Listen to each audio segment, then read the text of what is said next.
ഈ ശരിക്കും ഈ കാസ്റ്റിംഗ് ഡയറക്ടർ എന്ന് പറഞ്ഞിട്ട് ആ പോസ്റ്റ് റെസ്പോൺസിബിലിറ്റി കൂടിയിട്ട് മാറ്റിയതാണോ അതോ അതൊരു ഡിഫിക്കൽട്ടാണോ മാറിയതാണോ? റെസ്പോൺസിബിലിറ്റി കൂടുതലാണ്.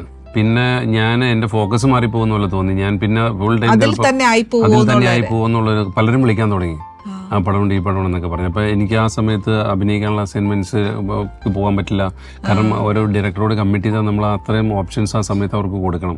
അപ്പൊ അതിനുവേണ്ടി നമ്മൾ നടക്കണം. അല്ല ഈ ശരിക്കും പറഞ്ഞാലേ ഇപ്പം ഒത്തിരി പേര് വരുമല്ലോ ഈ കാസ്റ്റിംഗ് ഡയറക്ടറിന്റെ അടുത്തേക്ക്. ഒത്തിരി പേര്. അപ്പൊ നമുക്ക് ഈ ഒഴിവാക്കാൻ പറ്റാത്തവരുണ്ടായിരിക്കും, ഒഴിവാക്കേണ്ടി വരും. അല്ലെങ്കിൽ അങ്ങനെ ഒരു വലിയ പ്രശ്നമുണ്ട്. അതൊരു വലിയൊരു അത് ബീങ് ആൻ ആക്ടറായിട്ട് നിൽക്കുമ്പോൾ അത് കൂടുതൽ ബുദ്ധിമുട്ടാണ്. കാരണം എല്ലാം നമ്മുടെ ചേട്ടനൊക്കെ അഭിനയിക്കാൻ വേണ്ടി ചെന്നിട്ട് നമ്മുടെ ഉള്ളിലെ മോഹം അതേപോലെ ചേട്ടൻ മുമ്പിൽ നിൽക്കുന്ന ആൾക്കുണ്ടാവും. നമുക്കത് തിരിച്ചറിയാൻ പറ്റും. അങ്ങനത്തെ ഒത്തിരി വരുന്ന ആൾക്കാർ ഞാൻ ഇപ്പോഴും ഫോൺ ചെയ്യാറുണ്ട്. ഇപ്പോഴും വിളിക്കുമ്പോൾ ഞാൻ ഗൈഡ് ലൈൻ ചെയ്ത് കൊടുത്ത് ഇങ്ങനെ തന്നെ ആളുകളൊക്കെയാണ് ഇപ്പോൾ ചെയ്യുന്നത്, നിങ്ങളിങ്ങനെ ട്രൈ ചെയ്യുക. അപ്പോൾ പലരും വിളിക്കുക കാസ്റ്റിംഗ് കോളിന് പോയിട്ട് കിട്ടിയില്ല, അല്ലെങ്കിൽ കാസ്റ്റിംഗ് കോൾ തട്ടിപ്പായിരുന്നു, പൈസ ചോദിച്ചു, അങ്ങനെ പല പല സംഭവങ്ങളുണ്ട്, ജെന്യൂൻ ആയിട്ടുള്ളതുകൊണ്ട്.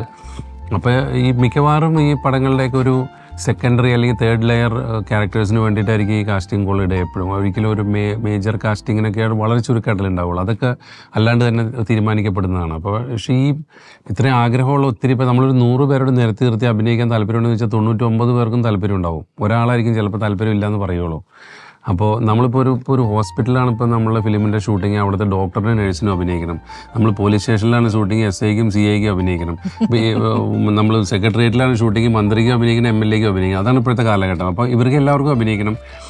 ഇവരിൽ പലരും നന്നായിട്ട് അഭിനയിക്കുന്നവരുണ്ട്. അപ്പോൾ പിന്നെ ഇപ്പോഴത്തെ കാലത്ത് പണ്ടത്തെ പോലെ ഭയങ്കര ഗംഭീരമായ മറ്റേ ഡയലോഗുകൾ ബൈഹാർട്ട് ചെയ്തിട്ട് ഇങ്ങനെ തിരിഞ്ഞ് ശിവാജി ഗണേശൻ ആ സാറിന് അങ്ങനത്തെ അത് മാറിയില്ല. ഇപ്പം നമ്മൾ ബിഹേവിങ് പാറ്റേണിലേക്കായി.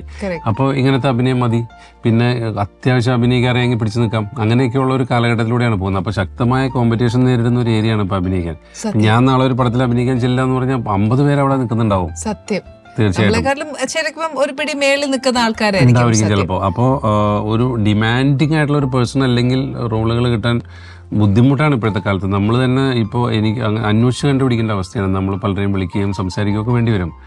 കാരണം നമ്മളോട് ഇഷ്ടമുള്ള നമ്മളെ താല്പര്യമില്ല, അല്ലെങ്കിൽ ചില ഡയറക്ടേഴ്സ് മാത്രം ഇത് ഈ ക്യാരക്ടർ ഇന്നാളെ ചെയ്താൽ നന്നായിരിക്കും അങ്ങനെ വിചാരിക്കുന്നവരുണ്ട്. അപ്പോൾ നമ്മൾ കാസ്റ്റിങ്ങിൽ എപ്പോഴും അങ്ങനെ ചിന്തിക്കുക. ഈ നമ്മുടെ ലിസ്റ്റ് കിട്ടുമ്പോൾ ഈ കഥാപാത്രം ഇങ്ങനെ ഒരാളെ ചെയ്താൽ നന്നാവും, ഒരു രക്ഷയില്ലാണ്ട് വന്നാൽ മാത്രമാണ് ഇങ്ങനെ ഒരാളെ കൊണ്ട് ഇത് ചെയ്യിക്കാം എന്ന് തീരുമാനിക്കുള്ളൂ. അല്ലെങ്കിൽ നമ്മൾ എപ്പോഴും ഇങ്ങനെയുള്ള ആപ്റ്റായിട്ടുള്ള ആളുകളെ എടുക്കുക. അപ്പോൾ ആപ്റ്റായിട്ടുള്ള ആളുകളെ എടുക്കുമ്പോൾ ഈ പറഞ്ഞാൽ ചിലപ്പോൾ സുഹൃത്തുക്കൾക്ക് ബുദ്ധിമുട്ടുണ്ടാവും. അതും എന്നെ കൺസേൺ ചെയ്യുന്ന ഒരു കാര്യമായിരുന്നു. അപ്പോൾ ഞാൻ വിചാരിച്ചു ഞാൻ ബീങ് ആൻ ആക്ടർ ഞാൻ ഇതിൽ കാസ്റ്റിംഗിൽ നിന്നാൽ ശരിയാവില്ല. അതെ, സത്യം. നമുക്ക് പലരോടും നോ പറയണം, ദേഷ്യം പിടിക്കണം, അതൊക്കെ വരും. അപ്പോൾ അതുകൊണ്ട് അത് വേണ്ട എന്ന് വിചാരിച്ചു. കാരണം അത് ഇതിലില്ലാത്ത ഒരാൾ ചെയ്യുന്നതാണ് നല്ലത്. എപ്പോഴും കാസ്റ്റിംഗ് ഡയറക്ടർ ആയിട്ടിരുന്ന അപ്പോൾ അയാൾക്ക് പക്ഷപാതപരമായിട്ടൊന്നുമില്ലല്ലോ. നമുക്ക് അറിയാവുന്ന കൊണ്ട് പിന്നെ എല്ലാരും തൃപ്തിപ്പെടുത്താനും പറ്റില്ല.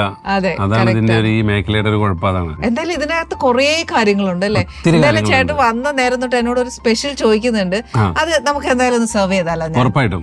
കാരണം നമ്മൾ സംസാരിച്ച് ഇങ്ങനെ പോവാ. ഞാൻ വിഷയത്തിൽ നിന്ന് തെന്നി മാറിയത്. പക്ഷെ പ്രേക്ഷകരുടെ വിശേഷം അറിയണമല്ലോ, പ്രേക്ഷകർക്ക് വിശേഷങ്ങൾ അറിയണ്ടേ? അപ്പൊ എന്റെ കൂടെ എന്റെ സ്പെഷ്യലും. Okay.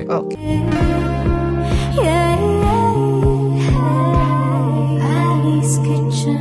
Let's cook with love.